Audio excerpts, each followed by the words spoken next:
Bonjour à tous, ici Astalis et on se retrouve dans cette 36e vidéo consacrée à la résolution des cuboïdes. Cette vidéo est également la deuxième consacrée à la résolution du 2 par 4 par 6.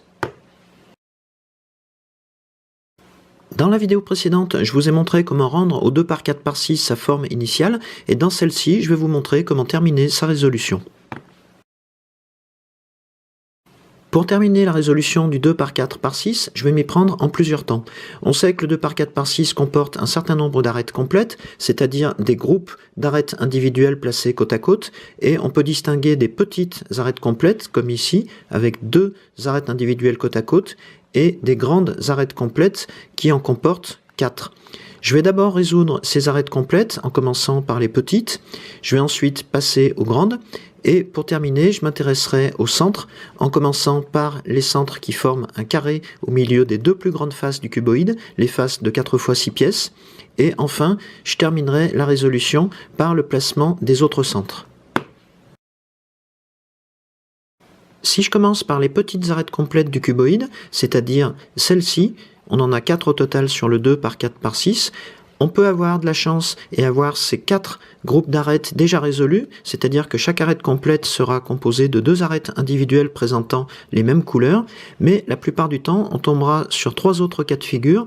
Soit on aura 2 arêtes complètes qui présenteront des arêtes individuelles de couleurs différentes, soit on aura 3 de ces 4 arêtes complètes qui seront dans ce cas, soit même les 4 arêtes complètes présenteront des arêtes individuelles de couleurs différentes. Si je commence par le cas qui nous occupe ici, je vois que cette arête complète n'est pas résolue, celle-ci non plus, mais je m'aperçois que la quatrième est résolue. Je suis donc dans le cas où j'ai 3 petites arêtes complètes non résolues. C'est un cas qu'on a déjà vu avec d'autres modèles de briques comme le 2 par 3 par 4 ou le 3 par 4 par 5 et je vais le traiter ici en premier. À partir du moment où on a 3 petites arêtes complètes non résolues, on va chercher celle qui l'est déjà, c'est-à-dire celle-ci, et on va la placer plutôt en bas du cuboïde et plutôt du côté avant, comme ceci. Et on va ensuite chercher quelle permutation de 3 arêtes permettrait de résoudre les 3 autres arêtes complètes du cuboïde. Dans mon cas, je m'aperçois que si je permute cette arête à l'arrière, celle-ci à l'avant, et cette arête arrière, dans cet ordre-là, j'obtiens bien ce que je cherche, puisque j'ai ici une arête orange et blanche qui viendra se placer à côté de son arête jumelle. J'ai ici une arête rouge et jaune qui viendra à l'arrière à côté de son arête jumelle, et j'ai ici l'arête orange et jaune qui remontera à l'arrière du cuboïde, venir se placer à côté de son arête jumelle. En résumé, je dois permuter cette arête à l'arrière, cette arête à l'avant, et cette arête à l'arrière également du côté gauche. Je vais donc appliquer ici l'algorithme typique des briques dans sa variante gauche. En pratique, ça donne ça. Je commence par un demi-tour de la rangée avant. J'ai la variante gauche de l'algorithme, donc je vais m'intéresser à la rangée du haut dans sa partie gauche. Je vais ramener les pièces gauches vers l'avant et je fais faire un demi-tour à la moitié gauche, le côté de l'algorithme. Je vais faire la même chose du côté droit. Je ramène devant et je tourne. Je recommence à gauche. Et je recommence à droite. Je poursuis l'algorithme en effectuant un nouveau demi-tour à l'avant. Je vais tourner la rangée du côté de l'algorithme, c'est-à-dire du côté gauche, mais seulement la rangée interne, comme ceci, et je tourne à nouveau la rangée avant. Mon algorithme est du côté gauche, je vais effectuer un demi-tour du côté opposé, c'est-à-dire vers la droite. Et je vais reprendre la séquence initiale, donc je m'intéresse aux pièces gauches de la rangée supérieure, je les ramène devant, je tourne la moitié gauche, idem à droite, je tourne, à nouveau à gauche, je tourne, idem à droite, mais je vais m'arrêter à cette rotation sans tourner la moitié droite. Je vais terminer par un demi-tour de la rangée avant et un demi-tour de la rangée interne gauche, la rangée interne du côté de mon algorithme. Si je regarde à nouveau mes 4 petites arêtes complètes, je constate que toutes les 4 sont maintenant résolues avec ce type de permutation. On aurait pu évidemment avoir la variante droite, telle qu'on l'a vu pour le 2 par 3 par 4 ou le 3 par 4 par 5. Ceci était un cas de figure, je vais maintenant vous détailler les autres. Je repars ici d'un nouveau cas et je vais compter le nombre de petites arêtes complètes non résolues. J'en ai une ici, celle-ci est résolue, de même que celle-là, et j'en ai une deuxième à l'arrière dans la partie basse du cuboïde. C'est donc le deuxième cas, celui où on a 2 petites arêtes complètes non résolues. Pour traiter ce cas où j'ai 2 petites arêtes complètes non résolues, je dois d'abord partir d'une configuration bien précise, c'est celle où les 2 arêtes complètes non résolues sont placées au sommet du cuboïde. J'en ai une ici à l'avant, et mon autre arête complète non résolue est celle-ci. Je vais donc la ramener au sommet en tournant la moitié arrière du cuboïde. Et je me retrouve donc dans cette configuration. À partir de cette position de départ, on va commencer par effectuer un demi-tour de la moitié arrière du cuboïde, ce qui dans notre cas précis va nous ramener à la configuration précédente. Une fois cela fait, on va appliquer l'algorithme de retournement, un algorithme qu'on a déjà vu à de nombreuses reprises dans d'autres vidéos, et on va affecter pour cet algorithme les rotations gauche et droite à 7 rangées internes gauche et 7 rangées internes droite. En pratique, ça donne ça. Je commence du côté droit, je vais abaisser cette rangée, je tourne la moitié supérieure du cuboïde, je passe à gauche, j'abaisse la rangée gauche, je tourne la moitié avant, je remonte la rangée gauche, nouvelle rotation de l'avant, je repasse à droite, j'effectue un demi-tour de cette rangée droite, nouveau demi-tour, je fais monter cette rangée droite, nouveau demi-tour, j'abaisse cette rangée droite, nouveau demi-tour, et je termine mon algorithme par un demi-tour de la moitié avant, un demi-tour de la rangée interne droite et un nouveau demi-tour de la moitié avant. À partir de cette nouvelle configuration, je vais effectuer un demi-tour de la rangée interne gauche, comme ceci, et je vais appliquer une deuxième fois l'algorithme de retournement tel qu'on l'a vu pour la première. On se retrouve alors dans cette nouvelle configuration et à nouveau, on va effectuer un demi-tour de la rangée interne gauche et on va appliquer pour la troisième et dernière fois l'algorithme de retournement. On aboutit alors à cette nouvelle configuration et si on ne s'est pas trompé, les 4 petites arêtes complètes doivent maintenant être résolues. On en profite au passage pour vérifier que les 8 coins sont toujours à leur place et si ce n'est pas le cas, on rectifie le tir. J'en viens au dernier cas possible, celui où on a 4 petites arêtes complètes mélangées. Ici, on voit qu'aucune des 4 ne présente 2 arêtes individuelles de même couleur. Dans ce cas précis, on va utiliser à nouveau l'algorithme typique des briques, celui qui permute 3 arêtes individuelles pour assembler une des 4 arêtes complètes. À partir de là, on pourra l'appliquer une deuxième fois pour résoudre les 3 dernières arêtes complètes. Ici, par exemple, je vois que je peux utiliser la variante droite de cet algorithme, c'est-à-dire que cette arête va venir remplacer celle-ci, celle-ci va passer à l'arrière du cuboïde et va se retrouver à côté de son arête jumelle pour former une arête complète résolue. Donc en pratique, si j'applique la variante droite de l'algorithme, voilà ce que ça donne. Demi-tour, je commence ici à droite, demi-tour, à gauche, demi-tour, à nouveau à droite, demi-tour, et à nouveau à gauche, demi-tour. Nouveau demi-tour de la moitié avant, je tourne la rangée interne droite, nouveau demi-tour, je tourne la moitié opposée à celle de l'algorithme, donc ici la gauche, et je recommence la séquence initiale. Donc du côté droit, du côté gauche, du côté droit, du côté gauche, et je m'arrête à cette rotation, j'effectue un demi-tour à l'avant, j'effectue un demi-tour sur ma rangée interne droite et un dernier demi-tour de la moitié avant. Si je reprends mon cuboïde, je vérifie bien que j'ai assemblé une arête complète à l'arrière et que mes trois autres arêtes complètes, mes petites arêtes complètes, sont mélangées.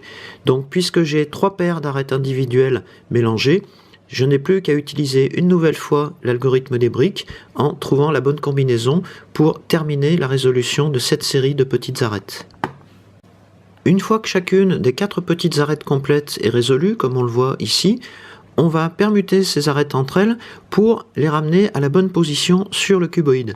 Ici, visiblement, cette petite arête complète n'est pas à sa place, puisque on trouve bien la couleur jaune qui correspond à ces deux coins, mais on a ici la couleur rouge qui ne correspond pas à cette face. Donc si je tiens mon cuboïde comme ceci, par exemple, je peux permuter cette petite arête complète du côté gauche avec cette autre arête complète du côté droit grâce à l'algorithme de la toupie qu'on a déjà vu à d'autres occasions pour d'autres cuboïdes. Ici, dans le cas du 2x4x6, je vais l'appliquer comme ceci. En tenant mon cuboïde de cette manière, je commence par un demi-tour de la moitié haute, un demi-tour de la rangée droite, un demi-tour de la moitié avant, un demi-tour de cette rangée et uniquement cette rangée, donc demi-tour, demi-tour. Je repars en arrière, un demi-tour de la moitié avant, un demi-tour de la rangée droite et un dernier demi-tour de la moitié supérieure. On voit maintenant que cette petite arête complète est bien à sa place. Je vais vérifier les autres.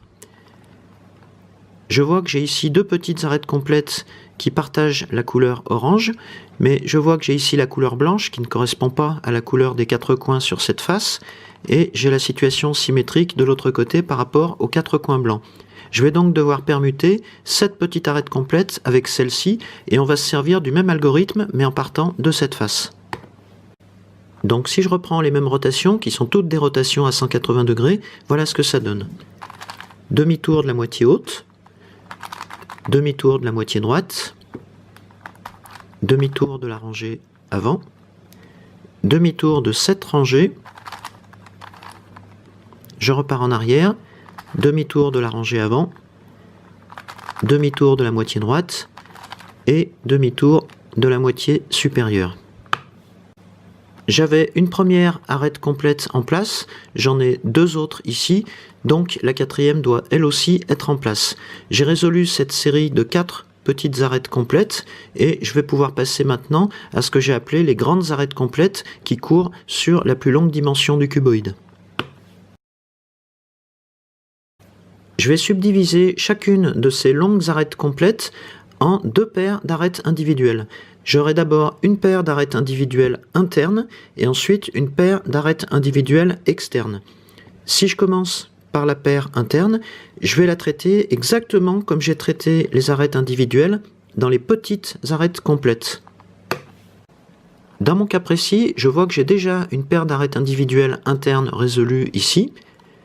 Celle-ci ne l'est pas, celle-ci non plus, et celle-ci non plus. Je suis donc dans le cas où j'ai 3 paires non résolues pour une seule paire résolue. Je vais donc devoir appliquer ici l'algorithme des briques, celui qui permute 3 arêtes individuelles pour reconstituer ces 4 paires d'arêtes internes.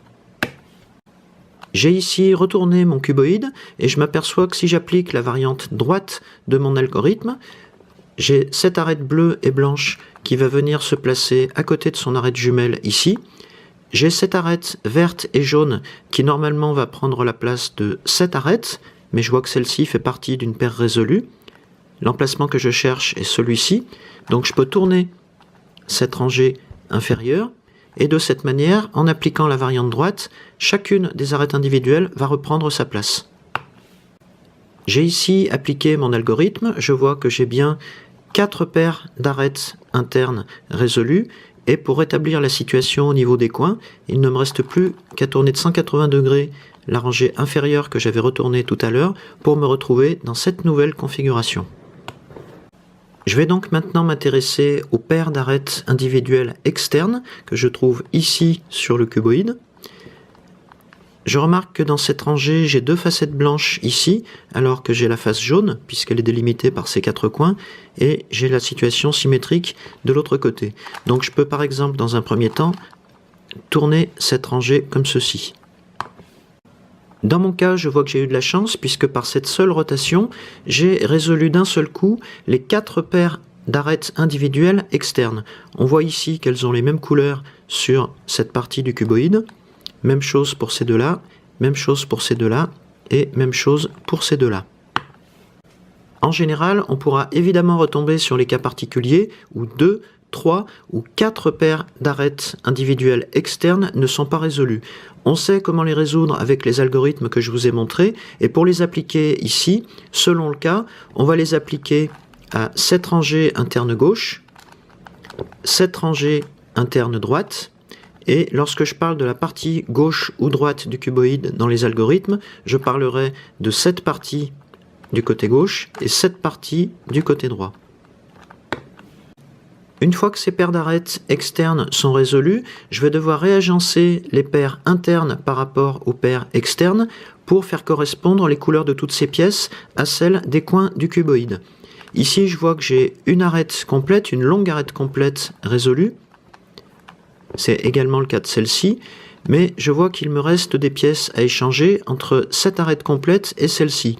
En l'occurrence, je dois échanger deux paires d'arêtes individuelles internes. Je vais là aussi utiliser l'algorithme de la toupie. Pour ce cas précis, je vais m'y prendre comme ceci.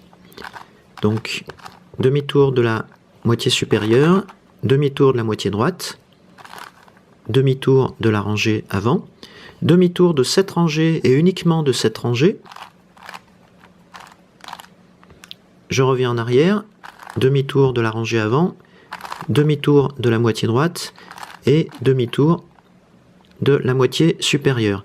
De cette manière, on voit qu'on a rétabli les couleurs dans ces deux longues arêtes complètes et on a donc résolu les quatre longues arêtes complètes du cuboïde.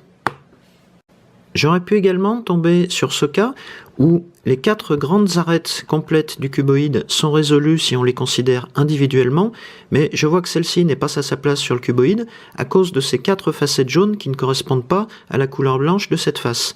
J'ai la situation symétrique sur la face opposée, et pour établir les choses, je vais donc devoir permuter cette fois-ci non pas des paires d'arêtes individuelles internes, mais deux grandes arêtes dans leur intégralité. Pour ça, je vais à nouveau appliquer l'algorithme de la toupie dans une autre variante. Donc je commence de la même manière, avec un demi-tour de la moitié supérieure, demi-tour de la moitié droite, demi-tour de la rangée avant, et cette fois-ci, je vais devoir faire un demi-tour, non pas à cette rangée seule, mais à ces deux rangées, qui constituent finalement la moitié des rangées dans lesquelles je dois permuter des pièces. Donc, un demi-tour, nouveau demi-tour de la rangée avant, demi-tour de la moitié droite et demi-tour de la moitié supérieure du cuboïde. On voit que de cette manière, on a bien rétabli les choses sur ces deux grandes arêtes complètes. Un dernier cas pour être exhaustif, je vois que j'ai ici deux longues arêtes complètes résolues et en place, et je vois que dans les deux dernières arêtes complètes, j'ai des paires d'arêtes individuelles externes qui sont à permuter entre ce côté gauche et ce côté droit. Je vais là aussi utiliser une autre variante de l'algorithme de la toupie. Donc en partant de cette position, je vais tourner non pas la moitié supérieure, mais cette partie du cuboïde, en passant juste en dessous de la zone où les pièces sont à permuter. Demi-tour, demi-tour de la rangée droite, demi-tour de la rangée avant, demi-tour de cette rangée et uniquement cette rangée, celle où des pièces sont à permuter. Et je repars. Demi-tour de la rangée avant, demi-tour de la rangée droite et demi-tour de la partie supérieure du cuboïde. Si je regarde à nouveau mes deux grandes arêtes complètes sur les côtés gauche et droit, je vois que j'ai bien permuté les pièces que je souhaitais. Je vais donc pouvoir passer à la dernière partie de la résolution du 2 par 4 par 6, celle qui concerne les centres du cuboïde. Pour commencer, je vais m'intéresser aux 4 centres qu'on trouve au milieu de chaque face de 4 x 6 pièces, ces 4 centres individuels qui forment un carré au milieu de la face. Ici, je vois que j'ai 3 centres individuels jaunes et 1 blanc. J'ai évidemment la situation symétrique de l'autre côté, et dans l'idéal, il faut que je permute ce centre individuel jaune avec ce centre individuel blanc. Pour obtenir cette permutation, je vais utiliser une technique qu'on a déjà vue, qui est celle de la permutation de centres individuels sur des grands cubes. Je vais ici l'appliquer au 2 par 4 par 6, dans le cas particulier où la permutation se fait sur 2 faces opposées. Première étape de cette permutation, je vais orienter correctement la moitié avant et la moitié arrière du cuboïde, de manière à ce que chaque centre individuel à permuter occupe la même position sur la face. Donc par exemple, je pourrais orienter ma face avant comme ceci, mais si je retourne mon cuboïde, je m'aperçois que les 2 centres à permuter ne sont pas dans la même position. En fait, je peux conserver dans mon cas précis la position de départ. J'ai ici un centre blanc à permuter en position supérieure droite, et je vois que j'ai la même chose sur l'autre face. À partir de là, et si je pars sur cette face, je vais amener mon centre blanc ici, en effectuant un demi-tour de cette rangée. Je vais sortir ce centre de cette rangée verticale par une rotation à 90 degrés de ma moitié avant. Cela va donc m'imposer ce sens de rotation. Le centre blanc est ici. Je vais ensuite l'isoler sur la face opposée en tournant de 180 degrés cette rangée. Je vais ramener ma moitié avant comme ceci. Je vais ramener cette rangée dans sa position première. Je vais tourner à nouveau ma moitié avant comme ceci. Je vais tourner cette rangée et je vais ramener ma moitié avant comme ceci, en prenant bien garde à conserver la position des 8 coins sur le cuboïde. Comme on le voit, je me retrouve donc bien avec 4 centres individuels blancs sur cette face blanche délimitée par les 4 coins, et j'ai la situation symétrique de l'autre côté, qui est le côté de la couleur jaune. Je peux maintenant passer à la toute dernière opération sur le cuboïde, c'est-à-dire la permutation des autres centres, c'est-à-dire ces 4 centres individuels sur cette face, et ces 4 autres centres individuels sur la face opposée. Si je repars de cette situation, je vois qu'il me reste 4 centres à permuter sur le cuboïde, ces 2 centres jaunes et ces 2 centres blancs. Dans ce cas précis, je vois que si je tiens mon cuboïde comme ceci, mes centres jaunes et mes centres blancs occupent des positions exactement symétriques sur le côté gauche et sur le côté droit. Je vais pouvoir ici appliquer une autre variante de l'algorithme de la toupie. Pour illustrer ici de quelle manière je vais me servir de mon algorithme, je vais considérer que ces 2 rangées avant n'en forment qu'une. Donc je vais commencer comme ceci.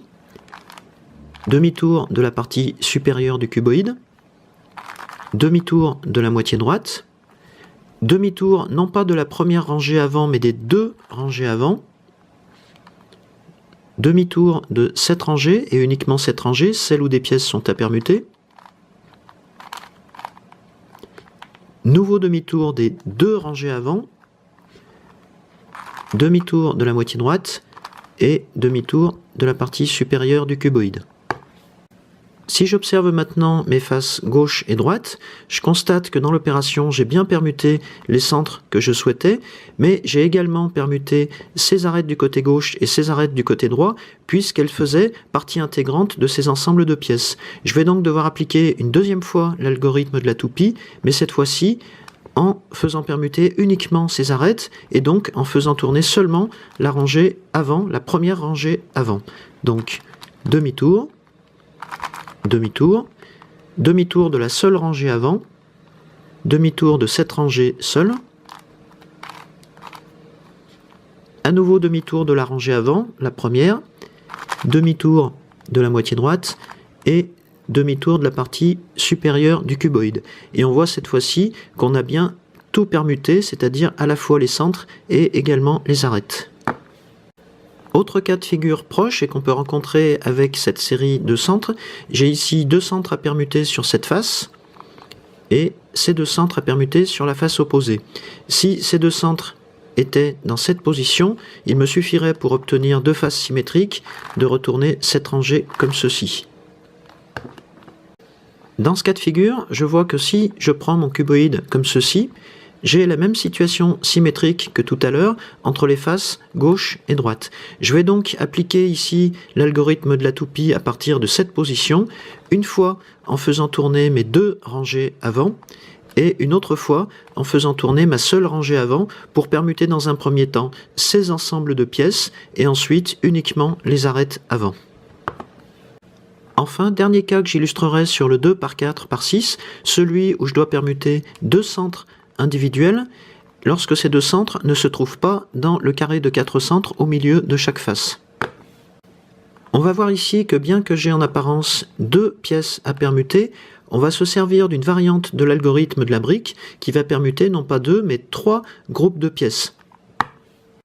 Pour ça, je vais considérer que ces deux rangées du cuboïde n'en forment qu'une, de même que ces deux rangées inférieures. Et je vais chercher la configuration dans laquelle je vais pouvoir utiliser mon algorithme de la brique pour arriver à permuter trois centres, mais en faisant intervenir deux couleurs parmi ces trois centres. Dans mon cas, je remarque que si je retourne mon cuboïde comme ceci et que j'applique la variante droite de l'algorithme, je vais permuter cet ensemble de pièces avec cet ensemble et avec cet ensemble, celui qui occupe cette position sur le cuboïde. En particulier, je vais donc intervertir ce centre blanc qui va venir prendre la place de cet autre centre blanc, donc je ne vais pas voir de différence à ce niveau-là, et ce centre blanc va venir prendre la place de ce centre, mais ce n'est pas le centre que je cherche, puisque mon autre centre est ici. Donc je vais commencer par tourner cette rangée inférieure, et j'aurai bien le remplacement que je cherche. Donc à partir de cette nouvelle position de départ, j'applique l'algorithme dans sa variante droite en tournant ensemble mes deux rangées supérieures. Je commence donc par un demi-tour de la rangée avant. J'ai la variante droite, donc je prends les pièces droites de ces deux rangées supérieures. Je les ramène devant. Demi-tour à droite. Même chose à gauche. Demi-tour à gauche. À nouveau à droite. Demi-tour, et à nouveau à gauche. Je fais ensuite un demi-tour de la moitié avant. J'ai la variante droite de l'algorithme, donc je fais tourner cette rangée interne droite avant d'effectuer un nouveau demi-tour de la moitié avant. Je tourne ensuite la moitié opposée au côté de l'algorithme, c'est-à-dire la gauche, et je reprends ma séquence initiale en commençant du côté droit. Donc, droite, gauche, droite, et gauche en m'arrêtant à cette rotation. Il me reste ensuite à effectuer un demi-tour de la moitié avant et un demi-tour de la rangée interne droite, et je peux rétablir la position de mes rangées inférieures. Si je reprends mon cuboïde, je m'aperçois que j'ai réglé la question de mes centres sur les deux faces, mais il me reste maintenant à régler le cas des trois dernières arêtes qui ont permuté dans l'opération en repartant d'une configuration où je peux permuter les trois à la fois. Je vois en particulier que si je retourne mon cuboïde et si j'applique la variante droite de cet algorithme, j'ai bien cette arête qui va retrouver sa place ici, cette arête qui va retrouver sa place dans la rangée inférieure du cuboïde, et celle-ci qui va remonter à cette position. Donc je vais pouvoir appliquer à nouveau l'algorithme en ne considérant cette fois-ci que ma seule rangée supérieure. En pratique, ça donne ça. Demi-tour de la rangée avant, je commence à droite, puis à gauche, à nouveau à droite, à nouveau à gauche, demi-tour de la moitié avant, demi-tour de la rangée interne droite, demi-tour de la moitié avant, j'ai commencé à droite, je fais tourner la moitié gauche et je recommence. Droite, gauche, droite, gauche en m'arrêtant là, demi-tour de la moitié avant, demi-tour de la rangée interne droite, et je m'aperçois que j'ai terminé ainsi la résolution de mon 2 par 4 par 6. Maintenant que vous savez résoudre le 2 par 4 par 6, je vous donne rendez-vous dans une autre vidéo pour la résolution d'un autre type de cuboïde. À bientôt!